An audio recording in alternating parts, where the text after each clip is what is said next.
Hello नमस्कार, आप सभी का बहुत बहुत स्वागत है आरएस उत्कर्ष यूट्यूब चैनल पर। आज का हमारा टॉपिक है राज्य महिला आयोग। जितनी भी प्रतियोगी परीक्षा है वहां के लिए आपके लिए ये टॉपिक जो है काफी इंपॉर्टेंट रहने वाला है, जहां से जो है एक क्वेश्चन आपके एग्जाम में पूछा जाता है। तो आइए स्टार्ट करते हैं, लेकिन उससे पहले थोड़ा सा हम चर्चा करें कि राज्य महिला आयोग तो ठीक है, लेकिन महिलाओं के लिए जो है क्या क्या संवैधानिक प्रावधान है उनसे रिलेटेड हम बात करें। और आप सभी को पता है कि महिलाओं की सुरक्षा को ध्यान में रखते हुए जो है कई चीजें ऐसी हैं जो कि क्वेश्चन पूछ लिए जाते हैं। जैसे हम बात करेंगे कि जैसे विशाखा गाइडलाइन, ये जो है कई बार एग्जाम में पूछा गया क्वेश्चन है कि विशाखा गाइडलाइन की अगर हम बात करें कि ये है क्या, तो विशाखा गाइडलाइन जो है क्या है, सुप्रीम कोर्ट के द्वारा 1997 में क्या किया गया था, सुप्रीम कोर्ट के द्वारा 1997 में जो दिशा निर्देश जारी किए गए थे। और ये दिशा निर्देश जारी करने का जो पीछे कारण है वो क्या था, तो आप सभी को पता होगा कि यहाँ पर 1992 में एक केस हुआ था जिसे हम बबरी देवी हत्याकांड के नाम से जानते हैं।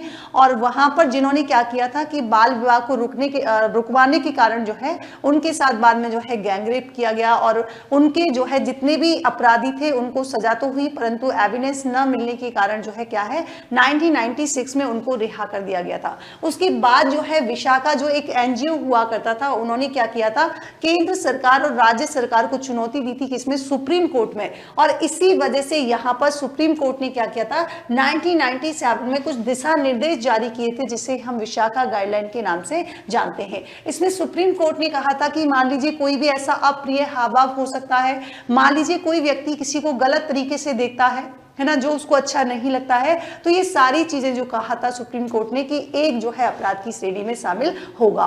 दूसरी बात आप पढ़ते हो कि इसके अलावा हम बात करें कि मैम और कहां पर मेंशन किया गया है, अगर संवैधानिक प्रावधान मतलब सिर्फ कॉन्स्टिट्यूशन की बात करें तो आप सभी ने पढ़ा होगा कि कॉन्स्टिट्यूशन में भी हम बात करते हैं, भाग 3 में बात करते हैं ना, भाग 3 में बात करते हैं, यहां पर भी मेंशन किया गया है। और आर्टिकल 15(3) जो है वो भी किससे संबंधित है, तो यहां पर भी जो है महिलाओं से संबंधित है। आपने बात किया होगा कि यहाँ पर क्या है कि राज्य जो है बालक और महिलाओं के लिए जो है क्या कर सकता है, विशेष प्रावधान कर सकता है जब उसको लगता है। इसी के साथ ही जैसे हम बात करें, जहां से इंपॉर्टेंट क्वेश्चन कई बार पूछ लिया जाता है कि अंतरराष्ट्रीय महिला वर्ष, ये अंतरराष्ट्रीय महिला वर्ष जो है कौन सा घोषित किया गया था, तो आपने ध्यान रखना है कि अंतरराष्ट्रीय महिला वर्ष जो है वो कौन सा है, 1975 है। और ये जो है किसने घोषित किया था, यूएनओ ने घोषित किया था। एक आपने सुना होगा, एक एग्जाम में पूछा गया था, अंतरराष्ट्रीय दशक दर क्या है, अंतरराष्ट्रीय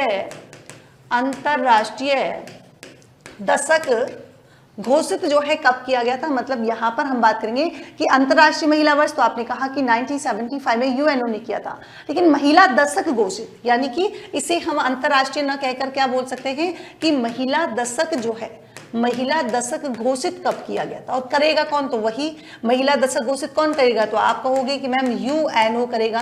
लेकिन बात आती है कि ये जो है घोषणा कब हुई थी, तो आप कहोगे 1976 से लेकर, है ना, 1976 से लेकर कब हुई थी, 1985 में हुई थी। ये आपको जो है ध्यान रखना है। फिर आप सभी बच्चों को पता है कि अगर आपसे पूछा जाए कि अंतरराष्ट्रीय महिला दिवस कब सेलिब्रेट किया जाता है, तो अंतरराष्ट्रीय महिला दिवस की बात करेंगे तो अंतरराष्ट्रीय महिला दिवस आपके सेलिब्रेट किया जाता है कब, 8 मार्च को। और महिलाओं को ही ध्यान में रखते हुए हमारे यहाँ पर, यानी कि भारत की बात करें तो बहुत सारे एक्ट भी हैं। जैसे आपने नाम सुना होगा घरेलू हिंसा अधिनियम, है ना, ये भी महिलाओं को हिंसा से बचाने के लिए जो है, महिला को हिंसा से संरक्षण प्रदान करने के लिए बनाया गया था। तो घरेलू हिंसा अधिनियम मैम कब बनाया गया, 2005 में।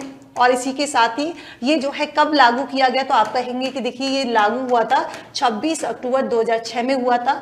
मैम इसमें जो है चैप्टर कितने हैं, तो आप कह देंगे कि देखिए इसमें अध्याय तो आपके 5 हैं, और अगर आपसे धाराएं पूछ ली जाए तो आप कहेंगे मैम इसमें धाराएं जो है कितनी हैं, तो आप कह दोगे 37 में है। कहाँ पर लागू है, तो प्रारंभ में तो जम्मू कश्मीर को छोड़कर संपूर्ण भारत, लेकिन वर्तमान की बात करें तो कहाँ पर है, अभी वर्तमान में जो है ये आपकी संपूर्ण भारत में लागू होता है। इसी प्रकार जो है एक एक्ट और है जो महिलाओं से रिलेटेड है, जिसे हम पॉश यानी कि protection protection of sexual harassment यानी कि कार्यस्थल पर महिलाओं का यौन संरक्षण अधिनियम, जो कि कब का है, तो आप कह देंगे 2013 का है, वही संपूर्ण भारत पर लागू होता है।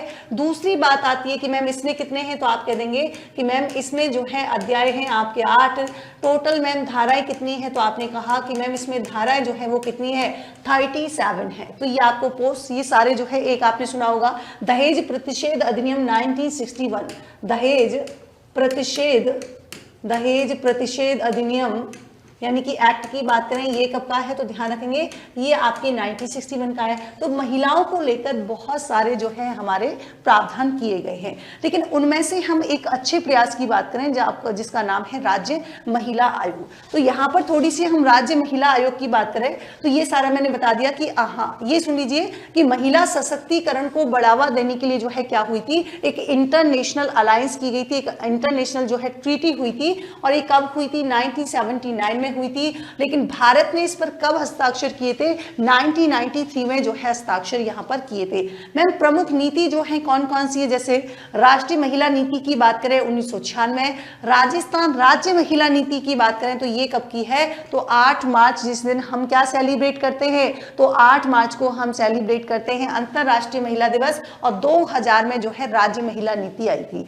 एक अभी आपने सुना होगा, काफी चर्चा में है, महिलाओं के लिए ही एक पोर्टल शुरू किया गया था जिसका नाम है शी पोर्टल। क्या नाम है, सी पोर्टल जो है महिलाओं के लिए ही यहाँ पर शुरू किया गया था, सेक्सुअल ऑफ हैरेसमेंट, मतलब यहाँ पर उसके लिए ताकि महिलाएं जो हैं ऑनलाइन अपनी शिकायत दर्ज करा सकती हैं। तो महिला एवं बाल विकास मंत्रालय के द्वारा जो है सी पोर्टल लॉन्च किया गया था हाल ही में, और ये कब किया गया था, तो मैम ये जो है आपके 29 अगस्त 2024 को किया गया था। ये थोड़ा सा आप लोग जो है ध्यान रखिएगा।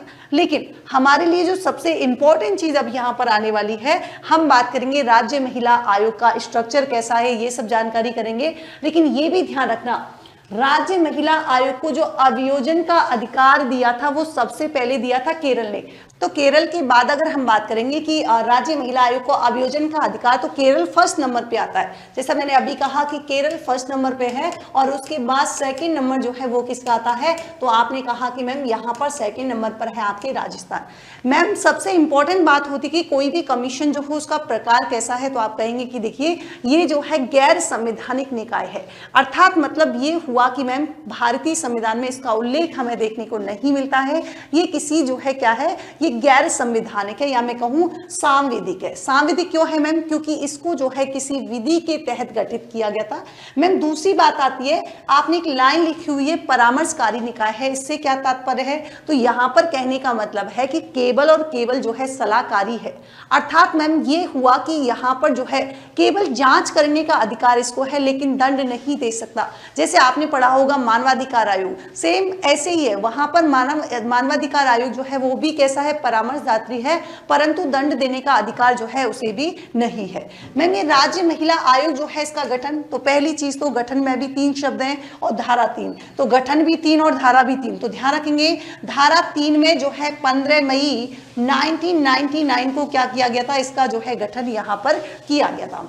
मैम इसका हेडक्वार्टर कहाँ है, तो भाई राज्य का है, स्टेट का, तो मैंने कहा कि ज्यादातर जितने भी कमीशन जो है, ज्यादातर नहीं सभी कमीशन जो है अगर स्टेट लेवल के हैं तो उनका जो कैपिटल होगी तो वहीं पर क्या होगा, ऑलमोस्ट वहां पर जो है मुख्यालय होता है। मैम इसका उल्लेख कहां पर मिलता है, तो अभी जिसका गठन 1999 के तहत किया गया है, राज्य महिला आयोग अधिनियम 1999, और इसकी धारा 3 में जो है क्या है, तो मैम इसका स्ट्रक्चर बताया गया है कि कैसी संरचना होगी, इसमें जो है कौन कौन शामिल होंगे, अध्यक्ष कौन होगा, तो ये सारी चीजें जो है यहाँ पर बताई गई हैं। मैम इसमें एक अध्यक्ष होता है, 4 सदस्य होते हैं, लेकिन 4 सदस्य में भी हम कह रहे हैं कि सचिव सहित जो है यहाँ पर सदस्य को काउंट किया गया है। और वर्तमान में कौन है अध्यक्ष, तो रेहाना रियाज चिश्ती जो है वर्तमान में है। सदस्य सुमन यादव, अंजना मेघवाल, सुमित्रा जैन, और सचिव की बात करेंगे तो अभी कौन है, मीनाक्षी मीणा। आगे देखिए हम बात करें कि मैम इसकी नियुक्ति जो है तो नियुक्ति कौन करेगा,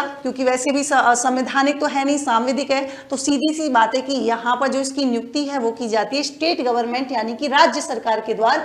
और राज्य सरकार मतलब मुख्यमंत्री की बात कर रहे हैं। अधिकतम आयु कितनी है, तो आपने कहा कि देखिए मैम अध्यक्ष एवं सदस्यों की जो आयु का निर्धारण जो है वो यहाँ पर निर्धारित नहीं किया गया है कि कितनी होगी, है ना। तो ऐसा कोई मेंशन नहीं है, तो हमारे एग्जाम के लिए भी कोई क्वेश्चन नहीं बनता।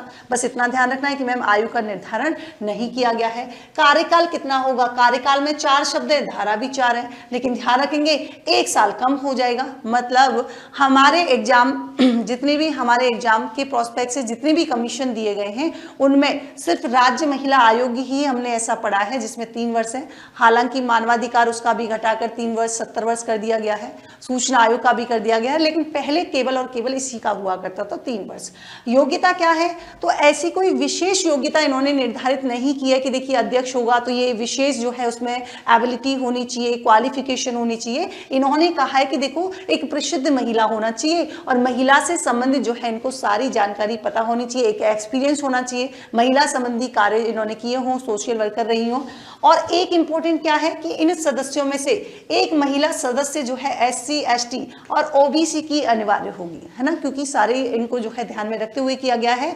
और सदस्य जो है सचिव की बात करेंगे तो ये RS रैंक की अधिकारी होती है जिसको जो है यहाँ पर सचिव बनाया जाता है।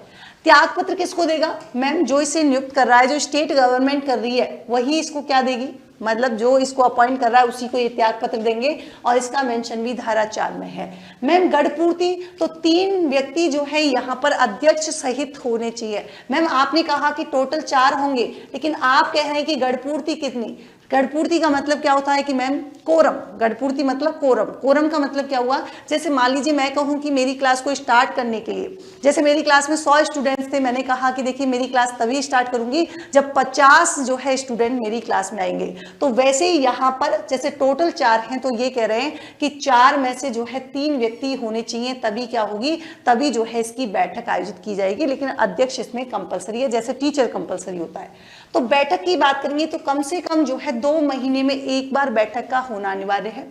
मैं वेतन सेवा शर्तें की बात करेंगे तो राज्य सरकार, मतलब यहाँ पर जो भी काम किया जाएगा वो स्टेट गवर्नमेंट के द्वारा ही किया जाएगा। जैसे पद से हटाना है तो धारा 8 में मेंशन किया गया है, लेकिन राज्य सरकार हटाएगी, मतलब मुख्यमंत्री हटाएगी, लेकिन स्टेट गवर्नमेंट ही है।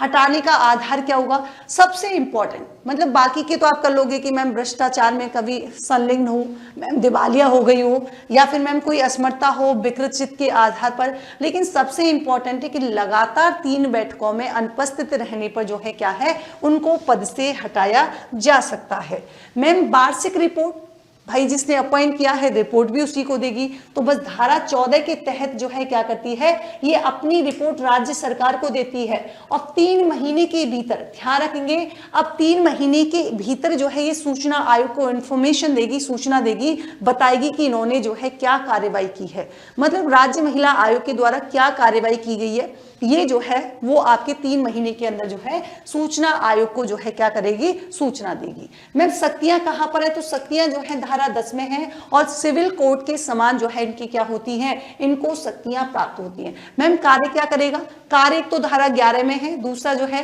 जैसे वर्तमान कानून जो है उनकी क्या करना, समीक्षा करना, उनमें संशोधन करने की सिफारिश करना। महिलाओं के विरुद्ध अगर कोई अपराध किया जा रहा है तो स्वतः संज्ञान लेना। मैम स्वतः संज्ञान मतलब जानकारी, जानकारी, संज्ञान मतलब जानकारी में लेना।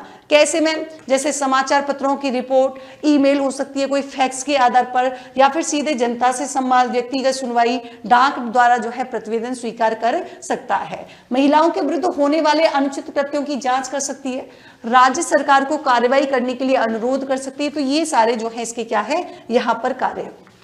अब एक इंपॉर्टेंट कि राजस्थान राज्य महिला आयोग के अध्यक्ष की बात हम करें कि कौन कौन से अध्यक्ष हैं, तो पहला तो यही बन जाता है कि कांता कथुरिया जो है पहली ऐसी महिला है जो कि क्या है, राज्य यहाँ पर महिला आयोग की अध्यक्ष रही हैं। ये आजकल टाइम पीरियड बहुत जरूरी हो गया है, मतलब टाइम पीरियड याद ना रहे तो भी दिक्कत नहीं है, क्योंकि यहाँ पर कई बार सीक्वेंस पूछ लिया जाता है। तो सीक्वेंस में आपको ध्यान रखना है कि भाई पहले तो है कांता, कांता जो है क्या है, पवन, दूसरे कौन है, पवन सुराणा, तीसरे कौन है, तारा भंडारी, और इसके बाद तो ये तो वैसे याद कर सकते हो KPT, है ना। एक तो ये याद करना KPT मतलब कांता कतुरिया, पवन सुराणा, तारा भंडारी। मैम उसके बाद कौन है? तारा बजाती थी मीरा, मतलब जो तारा उससे कनेक्ट करके, तो मीरा महर्षि जो है ये कार्यवाहक अध्यक्ष रही हैं। इसके बाद जो है सरिता सिंह जी, ये भी कार्यवाहक अध्यक्ष रही हैं। फिर उसके बाद बनी थी 6 नंबर की लाड़ कुमारी जैन। मैम उसके बाद थी सुमन शर्मा, और अभी जो है, हालांकि इनका कार्यकाल 10 फरवरी 2025 तक ही था, जितना मुझे आइडिया है, हाँ 10 फरवरी था, और ध्यान रखेंगे, लेकिन वर्तमान में अभी भी यही है।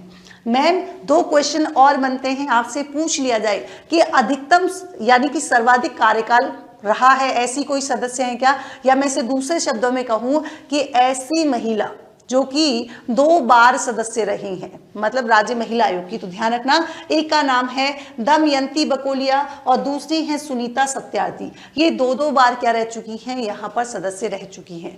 नगेंद्र बाला, आप सभी इनको जानते होंगे, ये कौन थी? तो ये जो है जिला प्रमुख थी राज्य की पहली। तो राज्य की पहली जिला प्रमुख तो रही ही रही हैं, साथ ही ये राज्य महिला आयोग की जो है क्या है, सदस्य भी रह चुकी हैं। ये भी आपके लिए उतना ही इंपॉर्टेंट है। तो ये थी राज्य महिला आयोग से जुड़ी हुई इंपॉर्टेंट जानकारी। ऐसे ही यूजफुल वीडियो के साथ फिर से मिलेंगे, तब तक के लिए thank you so much, good night, take care, bye bye.